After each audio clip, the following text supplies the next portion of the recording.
ketika dapat pelajaran ini Pak di sekolah Islam Bapak Ibu, naik kelas 3 SMP Pak, kok kabur Bapak Ibu. Langsung masuk Islam Pak. Kenapa masuk Islam? Takut keburu mati. Dulu SD negeri Riau, SMP di Riau Pak, Sumatera. Teman-teman sekolah itu Pak kebanyakan rata-rata Muslim Bapak Ibu. Setiap pelajaran agama Islam, ibu guru mengatakan begini, anak-anak sekarang kita belajar agama Islam. Yang bukan Islam silakan keluar Pak. Itulah Islam menandakan tidak ada pasan dari mulut agama Islam. Semuanya keluar Pak. Kokolim salah satu murid yang tidak beragama Islam, yang tidak pernah mau keluar dalam ruangan. Kenapa? Selalu mendengarkan pelajaran agama Islam. Bapak Ibu, dari Said bin Sulaim Rasul mengajarkan nanti hari kiamat datang penolong kalian yang paling tinggi derajatnya Allah bukan malaikat, bukan nabi Pak, tetapi adalah Al-Qur'an. Kalimat sebelum kalau kiamat sudah datang. Kiamat itu ada dua Pak, besar, kubro, sugro, kecil. Kiamat kecil itu mati pindah ke alam namanya alam kubur. Nanti kalau sudah kita mati masuk alam kubur baru terasa betul Bapak Ibu, ternyata penolong kita yang paling tinggi derajatnya Allah ternyata bukan nabi, bukan malaikat, tetapi apa? Al-Quran. Hidup tak sempat menghafal Quran Pak, hidup tak sempat membaca Al-Quran, tapi alhamdulillah ketika hidup dia pernah membantu orang-orang yang menghafal Al-Quran. Dia bantu rumah tahfidz, dia bantu pesantren tahfidz, dia support orang-orang yang menghafal Quran Bapak Ibu, maka insya Allah dapat keberkahan yang sama ya Bu ya. Bu, sebelumnya begini Pak, berjuang buat agama dengan dua cara. Satu bi amwalikum, dengan sebagian harta kita. Yang kedua bi anfusikum, dengan jiwa raga kita. Tidak bisa pakai anfus, pakai harta Pak. Harta itu nomor satu Bapak Ibu ya, Bu, nanti kita bahas. Bapak Ibu yang dirahmati Allah, kesimpulannya begini, materi kau sampaikan ini Pak, ini bukan dari koko pribadi, tapi Quran dan hadis kokolin teliti selama pondok pesantren sampai ke perguruan tinggi. Bapak Ibu, 17 tahun kokolin menderita tentang keberkahan Bapak Ibu. Ternyata orang yang hidupnya berkah rata-rata wafatnya husnul khotimah. Husnun cakep, khotimah penutup. Dia tutup usia di muka bumi kondisinya cakep Pak. Lagi sholat, puasa, sedekah, ngaji, tanah suci, lagi di majelis ilmu, majelis taklim, lagi membantu agama Allah, lagi bersedekah, membaca Quran. Yang jelas dia lagi beramal soleh. Allah sedang ridho Pak, dicabut ruhnya oleh Allah. Allah panggil dalam Al-Quran surat Al-Fajr Bapak Ibu ayat 21 sampai 23, ya ayyatuhan nafsul mutmainnah, ayat 27 sampai 30, ya ayyatuhan nafsul mutmainnah, wahai jiwa yang tenang, irji'i ila rabbiki radiyatan mardiyah, kembalilah engkau kepada Tuhan yang telah menciptakan kamu kondisinya ridho dan diredoi. Jadi matinya Allah sedang ridho, husnul khotimah. Di mana kembalinya Bu? Kembalinya Allah teruskan Pak, fadkhuli fi ibadi wadkhuli jannati, tempat kembalinya sorganya Allah bersama hamba-hambanya yang soleh dan soleha. Pak, ayah mau masuk sorga apa tidak? Mau Pak? Ibu, yang gue tanya itu bapak-bapak. Jadi ibu usahakan jangan jawab dulu ya Pak ya. Koko ini Pak kalau masalah masuk surga Pak tak pernah tanya kepada ibu-ibu Pak. Kenapa ibu tak pernah ditanya? Karena ibu-ibu yang di belakang sudah kelihatan wajah-wajah calon-calon penghuni surga. Bu, dari tadi kau sampai di sini Bu sholat subuh berjamaah, kok tak salah lihat Bu. Kok lihat ibu-ibu yang di belakang semuanya wajahnya penuh bercahaya karena kena sinar lampu. Insya Allah calon penghuni sorga Bapak Ibu. Bapak Ibu, kalau mau sorga Pak sebenarnya praktis Pak. Allah sudah tuntut dalam Al-Quran Pak ya. Satu, tinggalkan dunia yang sebentar ini kondisinya husnul khotimah. Bagaimana nanti kalau kita mati husnul khotimah? Caranya ketika hidup nih Pak, raih yang namanya keberkahan Pak.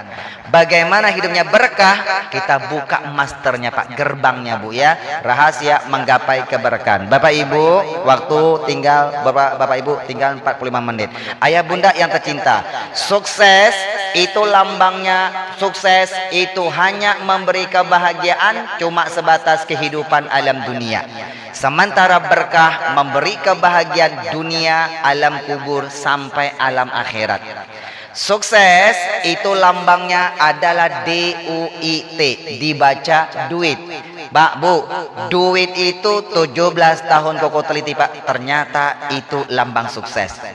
Ya Pak ya, Ibu tahu duit nggak Bu? Tahu duit Bu? Coba 100.000 warna apa Pak? Warna apa? Merah. Kalau warna hijau duit berapa? Hah?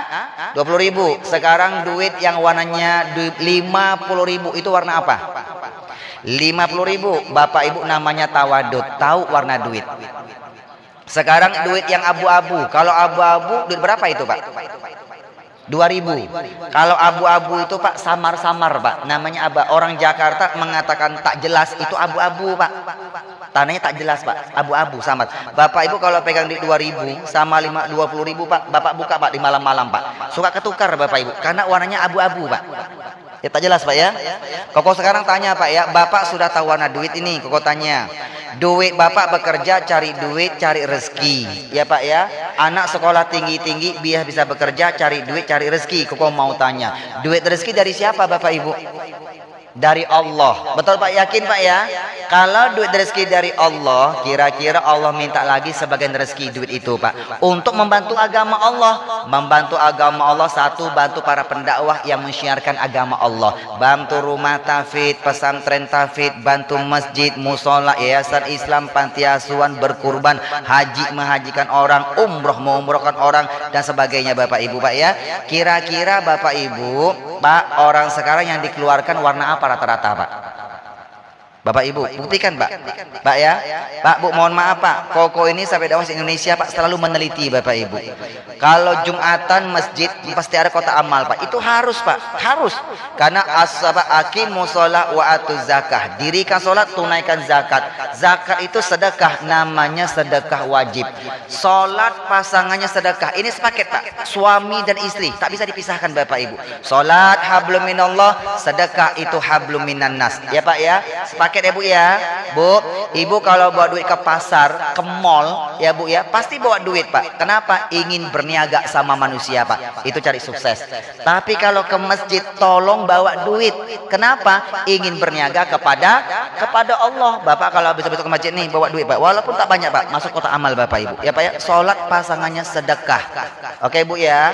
Bu, itu kalau Jumatan selesai Pak, Koko ini punya amal istiqomah Pak, alhamdulillah, sebagai motivasi. Kalau Jumatan selesai Pak, tak lupa lah sholat tasbih Bapak Ibu. Pulang selalu terakhir Pak, di pojok di mana Bapak Ibu. Koko pulang terakhir Pak, selesai sholat, perhatikan Pak, rata-rata itu kota amal ketika dihitung sama pengurus Pak, Masya Allah, yang lebih banyak rata-rata warnanya abu-abu. Serius ini Pak, betul Pak ya, Pak, betul Pak ya. Makanya rezekinya juga kebanyakan abu-abu Pak, tak jelas Bapak Ibu.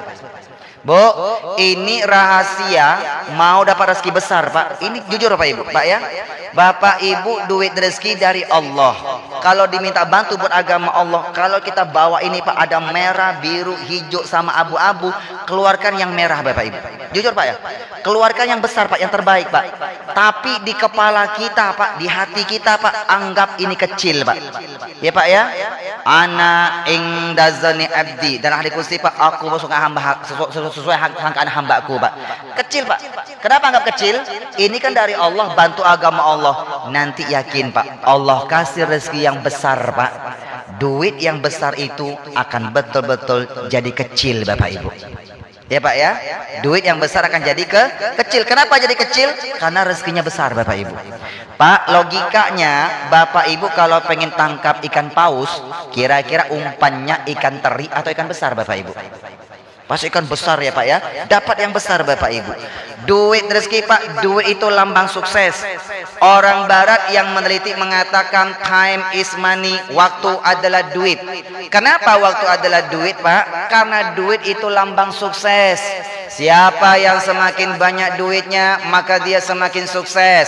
Dengan duit dia bisa beli rumah, bisa bangun rumah yang mewah, beli mobil yang mewah, bisa beli tanah kebun bahkan berhektar-hektar, beli emas intan berlemut, semua bisa dia beli dengan ini Pak. Nih, duit. Apa yang dia beli namanya harta. Semakin banyak duitnya, maka semakin banyak hartanya, maka dia semakin sukses. Betul enggak Bapak Ibu? Pak, di kampung ini nih, siapa siapa yang paling banyak hartanya, maka pasti dibilang orang yang lebih sukses. Betul? Tapi mohon maaf ya Pak ya, duit harta yang Bapak Ibu kumpulkan siang dan malam, Bapak dari muda sampai tua, sehat sampai sakit, Pak, sibuk bekerja Pak, cari apa? Nih, cari duit.